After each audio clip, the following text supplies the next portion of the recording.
এই মুহররমের 10 তারিখে আল্লাহ রাব্বুল ইজ্জত ওয়াল জালাল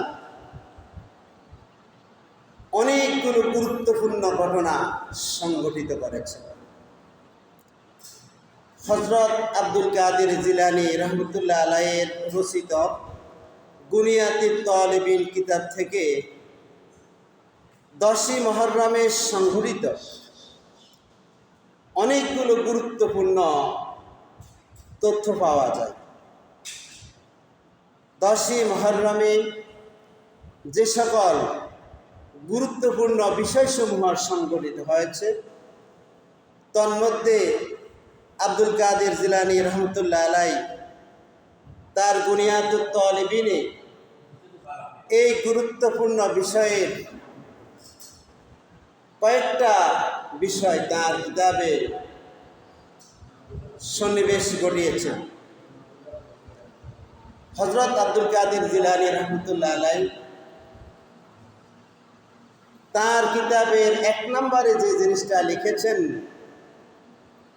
সেটি হচ্ছে মানুষ সৃষ্টি। আল্লাহ রাব্বুল আলামিন আশুরার দিবসে মানুষ সৃষ্টি করেছেন।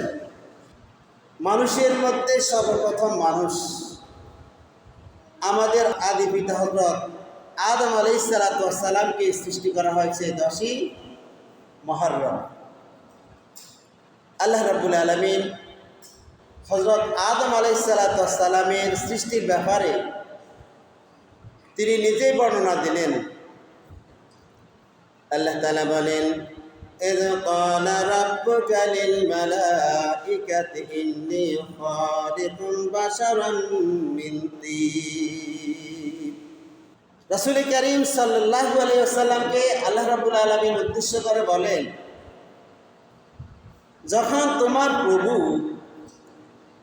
ফেরেশতাদেরকে বলেছিলেন ইন্নী খালিকুম বাশারাম মিন তিন, আমি কর্দম থেকে মানুষ সৃষ্টি করতে যাচ্ছি,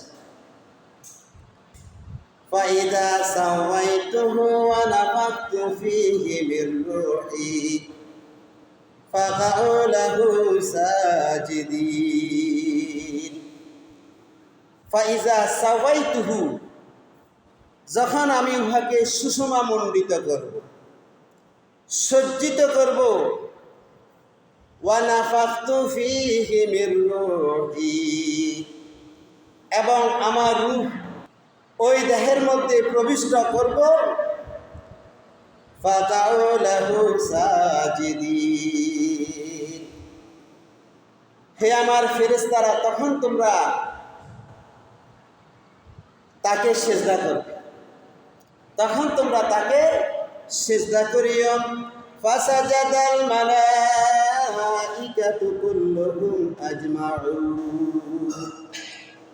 আদম আলাইহিস সালাতু ওয়াস সালামকে সৃষ্টি করেন আল্লাহ রাব্বুল আলামিন, তাকে সুষমা মণ্ডিত করে যখন আদম আলাইহিস সালাতু ওয়াস সালামের দেহের মধ্যে রূহকে প্রবিষ্ট করালেন, তখন সকল ফেরেশতা আদম আলাইহিস সালাতু ওয়াস সালামকে সিজদা করল। ফাসাজাদাল মালাইকাতু কুল্লুহুম আজমাউন ইল্লা ইবলিস ইস্তাকবারা ওয়া কানা মিনাল কাফিরিন। সকল ফেরেশতা আদম আলাইহিস সালাতু ওয়াস সালামকে সিজদা করল, কিন্তু ইবলিস সিজদা করল না। সে অহংকার করল, সে নিজেকে বড় হিসেবে জাহির করল, সে যুক্তি দিল আল্লাহ তাআলাকে। আল্লাহ তাআলা তাকে জিজ্ঞেস করলেন, হে ইবলিস, আমি যখন আদমকে সিজদা করার জন্য নির্দেশ দিয়েছি, আমার সমুদয় ফেরেশতারা আদমকে সিজদা দিল, তুমি কেন তাকে সিজদা দিলে না? ইবলিস তখন যুক্তি দাঁড় করালো, আল্লাহর কাছে যুক্তি থ্রো করলো। সে বলল, আমি আদমের সাথে শ্রেষ্ঠ, আনা খায়রুম মিনহু, আমি তার সাথে শ্রেষ্ঠ খলাকতানি মিন নারিন ওয়া খলাকতাহু মিন তিন। আল্লাহ তুমি তো আমাকে আগুন দিয়ে সৃষ্টি করেছ, আর আদমকে সৃষ্টি করেছ মাটি দিয়ে। আগুনের গতি ঊর্ধ্বমুখী আর মাটির গতি নিম্নমুখী। সে আল্লাহকে বুঝাতে চাচ্ছে, আল্লাহ তুমি যদি আদমকে আমারে সেজদা করার জন্য বলতা সেটা হলে ঠিক ছিল। তুমি আদমকে যদি আমাকে সেজদা করার জন্য নির্দেশ দিতা সেটা যথার্থ হইত। তুমি বরং উল্টা বলেছ, আমাকে নির্দেশ দিয়েছ আদমকে সেজদা করার জন্য। এটা আনসাইন্টিফিক হয়েছে, অবৈজ্ঞানিক হয়েছে। সে আল্লাহ তাআলার সাথে কি করছে? যুক্তি দিয়েছে, আল্লাহর সাথে ফাল্লা দিয়েছে, ইস্তাকবারা অহংকার করেছে, ওয়া কানা মিনাল কাফিরিন, এবং সে কাফির হয়ে গিয়েছে। দেখেন, আল্লাহর সাথে যে ফাল্লা দিবে তার ধ্বংস অনিবার্য। ইবলিস ছিল জিন জাতি, আর অপরাপর ফেরেশতা যারা ছিল সকলে ছিল ফেরেশতা, তারা ছিল নূরের তৈরি, আর ইবলিস ছিল একমাত্র আগুনের তৈরি। সে খুব মেধাবী ছিল, বিচক্ষণ ছিল, ট্যালেন্ট ছিল। তাকে ওই জিন জাতিকে ধ্বংস করার পরে শিশু অবস্থায় পেয়েছিল ফেরেশতারা, আল্লাহর কাছে নিয়ে গিয়েছে, আল্লাহ একে দেখে আমাদের মায়া হয়েছে, তুমি যদি পারমিশন দিতে আমরা তাকে লালন পালন করতাম।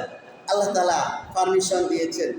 পারমিশন দেওয়ার পরে তাকে তিল তিল করে ফেরেশতারা বড় করলো, লালন পালন করলো, এবং তাদের সাথে থাকতে থাকতে তাদের গুণে গুণান্বিত হয়ে গিয়েছে। ইবলিস নিজেই আবেদ হয়ে গিয়েছে এবং আল্লাহ সানা সেবক সব কিছু সে শিখে গিয়েছে। তার মেধার কারণে, তার বিচক্ষণতার কারণে সময়ের ব্যবধানে ইবলিস হয়ে গিয়েছে মুআল্লিমুল মালায়েকা, ফেরেশতাদের শিক্ষক, ফেরেশতাদের ট্রেনার, ফেরেশতাদের প্রশিক্ষক। কিন্তু যখনই সে আল্লাহর সাথে পাল্লা দিল, আল্লাহর নির্দেশের কাছে অহংকার করল, তখনই সে মালউন হয়ে গেছে।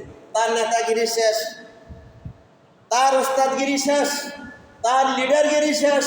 হাজার হাজার বছর সে যে আল্লাহ তাআলার ইবাদত বান্দিগি করেছে, সব কিছু বরবাদ হয়ে গিয়েছে।